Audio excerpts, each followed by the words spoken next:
Do you trust me?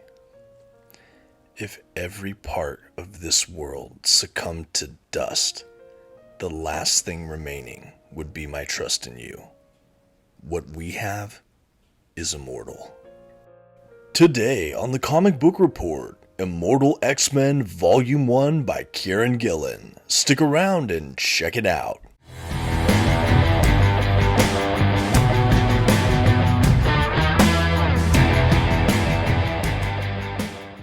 Greetings from Krakoa, everyone. My name is Dominic, and today you're tuning in to the Comic Book Report, where we review comic books and graphic novels so you can get an idea of what to read. And today, I'm back in the broader world of the X-Men with Immortal X-Men Volume 1. This is part of that Krakoa era of X-Men books, and it really focuses on the small leadership council of this mutant nation. I heard very positive things about this run, and I generally enjoy Kieron Gillen, so I decided to check it out, and I can't wait to talk to you all about it today. Before we jump into the review though, I just want to shout out our channel sponsor, OrganicPriceBooks.com. If you're looking to pick up your own comic book collected editions, I highly encourage you to check out their website. You can find a link to it in this video's description, and if you find something you like, you can even use my discount code at checkout, TheComicBookReport, to receive $2 off of your order. Please note if you use my affiliate link or code to make a purchase, I will earn a small commission, but honestly, it's a fantastic way to support the channel. Thank you so much for considering. Now let's get on with the show. First, some quick facts about today's collection. The issues in this volume were written by Kieron Gillen and illustrated primarily by Lucas Wernick and Michelle Bandini. The comics in this volume were published by Marvel Comics beginning in 2022. The volume itself collects Immortal X-Men issues 1 through 6. And finally, this is a glossy paper-stocked, glued-bound paperback collection coming in at 184 pages. At this time, I'd like to issue a general spoiler warning. I will be flipping through the contents of today's collection and commenting on plot points throughout. You've been advised. Okay, and here's the first look at that trade paperback from Marvel Comics. This is a standard size paperback edition, including the first 6 issues of Immortal X-Men. The cover has a nice image of the Council of Krakoa. This book is basically about the leaders of Krakoa. All 12 council members are included in this book, and we basically have kind of the inner workings of that council, and each issue really kind of focuses on one main council member throughout this run.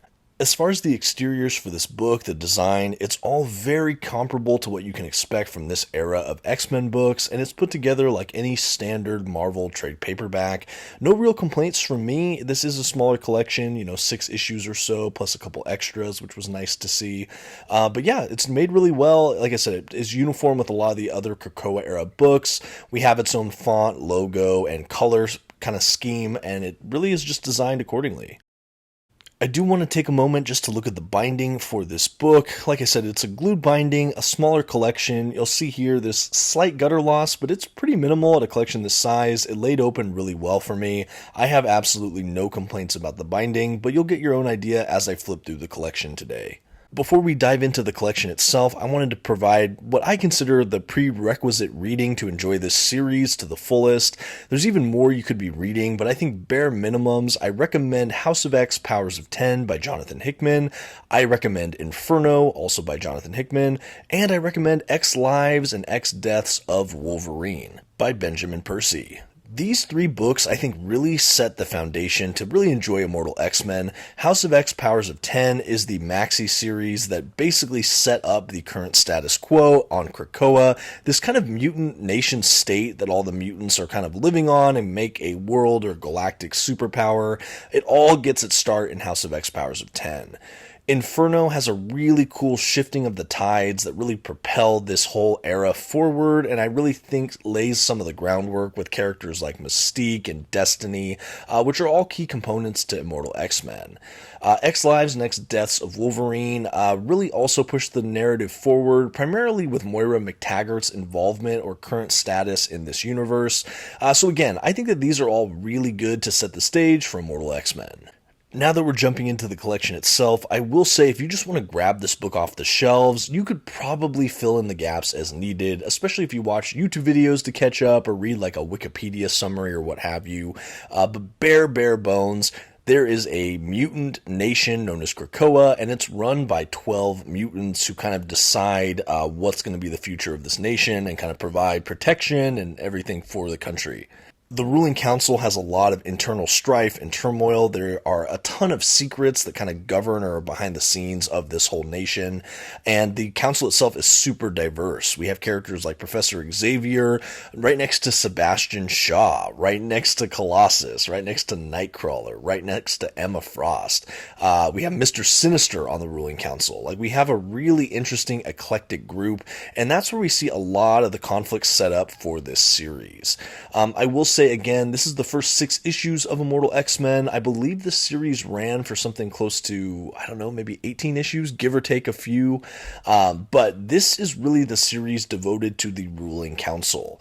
They have been a presence that have been felt throughout a lot of the contemporary X books. You can see them show up in X-Men. You can see them show up in Excalibur or Marauders or what have you. Like, you have appearances of this council. You get to know the characters throughout some of the books. But this having a devoted series just to this group, I thought was a certainly fascinating setup, especially in this era.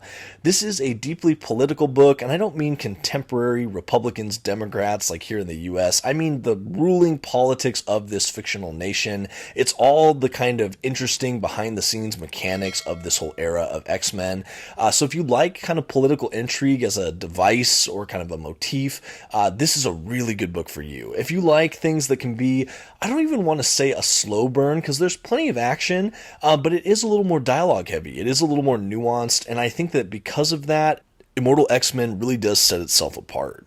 Another thing about Krakoa, if you're not aware, this whole era of mutants, they basically discovered a way for mutants to be completely immortal. They basically can be resurrected with their memories, etc., etc. And at the beginning of this, no one in the general populace of the world knows that fact about the mutants, but by the end of this, it's kind of out. They're aware, and they have to deal with humanity knowing they're immortal. Do they share that immortality? Can they? What does that look like? So that's all set up in this book a little bit, but it's more primarily about this ruling council. We have some interesting developments in this book between Mystique and Destiny, and we have Destiny actually writing kind of new prophetic literature or things regarding the future of Krakoa. We get to see some backstory between Destiny and the character of Mr. Sinister. I would say Mr. Sinister is also a very heavily involved character in this run. We definitely see him up to heavy shenanigans that I believe culminate eventually with the Sins of Sinister era or event, but we see him being just really shady. He's cloning, he's kind of trying to mix things up and change things. He's really trying to be the puppet master, and having him try to do that with someone like Destiny who can see theoretical futures, it's just a really fascinating concept, and that's just one layer on top of everything else this book tries to tackle. Another thing at the beginning of this run I thought was interesting was one of the inciting incidents or conflicts is we have Magneto deciding to step down from the Council of Krakoa. He feels like he's done his piece to establish and push this nation forward, and he wants to step aside and go to Araco, like this colony on Mars. Anyway, so while he's doing that, there's a vacuum in the council. They need to fill the 12th seat, and they have kind of auditions, I would say. And some of the finalists are Selene and Hope Summers. The council decides to vote, and Hope gets basically voted into the ruling council. She is among one of the 5 mutants that help with the kind of resurrection protocols, and she was sort of this mutant, well, let's just say really prominent mutant figure, especially if you've read something like Avengers vs. X-Men. Anyway, she gets elected to be part of the council. Selene doesn't take that well and unleashes all sorts of crazy monstrous things on the island. And this is one of the first big kind of things that happens in this book. Like I said, so there's a ton of action here, but really focusing on that ruling council and the day-by-day decisions they have to make, especially when we know Krakoa has had sort of this idea that doom will befall it. It will kind of set up this paradise for the mutants, but it's going to be temporary. And that's one of the deepest, most guarded secrets that Magneto and Xavier had when this whole thing started. And we get to see that start to play out more and more. You're kind of wondering, when is the fall going to happen? When is Krakoa going to meet its end? And we get some of those pressures here in this series. I mentioned it a little earlier on, but the way this series is broken down, each issue focuses primarily on one of the council members as a main point of view character. We're mostly in their heads as they kind of go about their day, do their council meetings, have their own struggles or whatever. And I actually really liked that. I loved feeling like we have this tight group of people for this series, and each issue just really gets into one of their heads. And so by the time you've read a handful of issues, you kind of make your way around this council. And whether they're good or bad characters, you definitely can relate or empathize a bit more with them and their own sense of conflict, and I really enjoyed that. Like I said, there is an issue that really heavily does things with characters like Destiny or Mystique, and I really enjoyed that. I think that they really had some interesting, compelling moments. Emma Frost had an issue in here that deals with how at night she's been sleeping in her diamond form, just cold, detached, cut off from everything, and there's this whole like ramification with that of, why is she sleeping in that diamond form if she's immortal? Like, what is she scared of? What is going on? So we deal with this kind of psychology too for these characters, of these things they're dealing with. Like, what do you do when you're immortal? What do you do? Like, what kind of conflicts do you even get into? And I loved that. I really think that that was a really fascinating issue as well, the one focusing on Emma. And overall, I think that this had a good setup for a first volume for this series. I don't want to say it was aimless, because it's definitely moving the ball downfield for the Krakoa storytelling, but I think I expected just maybe a little more oomph. I really like Kieron Gillen as an author, and I heard so much just resounding praise for this series that I think I might have had the bar a bit too high. Granted, I haven't finished this entire run yet. I have read the first 2 trade paperbacks. I am curious where it ends up, but yeah, it left me feeling a little funny. I think that there were better Krakoa era series for me personally, but I certainly see why this gets a lot of good reviews. I think that it can be really fun. Like I said, if you enjoy kind of the politics of things, political conspiracies or thrillers, there's a lot here for you. If you've been really just looking for what the heck is the ruling council up to, this is your book. And to be clear, Gillen's writing here, he's no slouch. This is a very well written book. I think overall, just for me, it maybe didn't strike all the chords I was hoping for, or maybe, again, I just elevated it too high when I heard all the hype. So I would encourage you, if you want to check out this book, I'd really recommend trying to go in as blank slate as possible. Maybe try to compartmentalize some of the praise, or maybe even this like relatively middle review, and just go in with an open mind and see how you feel about it. I do think that there were definitely some selling points for this run. I know we eventually get to a point where it's starting to tie into the Axe Judgment Day event they did over at Marvel. That's the AXE Avengers X-Men Eternals. I haven't read all of that event yet, but I've read a couple tie-ins in different series, so we get a little feel for that at the back of this collection. Maybe that was some of my issue with this collection as well, because we ultimately had some event tie-in issues at the back, and we had a couple issues trying to establish itself. I felt like this single volume was a little bit all over the place, maybe. Like, I felt like we didn't have a lot of clear direction here. Like, I know that this series is building to something, and I think after volume 2, I definitely got a tighter sense of scope for the series.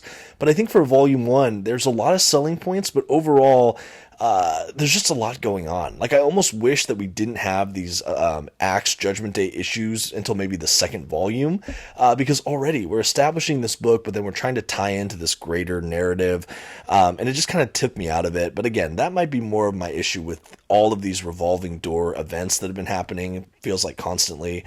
I like kind of a tighter sense of scope and voice for an individual series. And this one felt like a little bit getting pulled this way, now that way. But again, I might have totally missed the mark here. I've heard so many resounding great reviews, and again, I enjoyed quite a bit of it. I really like the art. I think the art is very Krakoa era stylish. I think a lot of these series have very similar art styles in all of these X books, to the point where it kind of all blends together for me. So I think the art is really, really good. I don't have a ton to say negatively about it, but it also didn't stand out to me in many ways. And again, I don't mean that as a bad thing about the art. It's still very beautiful, but it didn't strike me as something wholly unique. Saw the extras there at the end, and now all I think that's left to do is to give Immortal X-Men Volume 1 a grade. For a fascinating start to a series just about the ruling council of Krakoa, the comic book report is going to give Immortal X-Men Volume 1 by Kieron Gillen a C+. This is an above average read for me, but maybe just so. There were some selling points here that I enjoyed. I like the characters included in this edition, but I felt the collection overall felt a bit pulled in too many directions.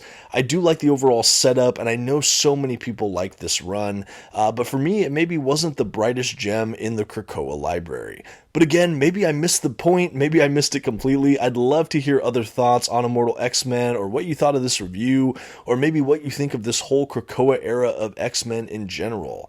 Anyway, let me know all about that in the comments below, and until next time, this has been the Comic Book Report. Thank you so much for watching. Please don't forget to leave your like, and maybe check out another video on your way out. Have a good one.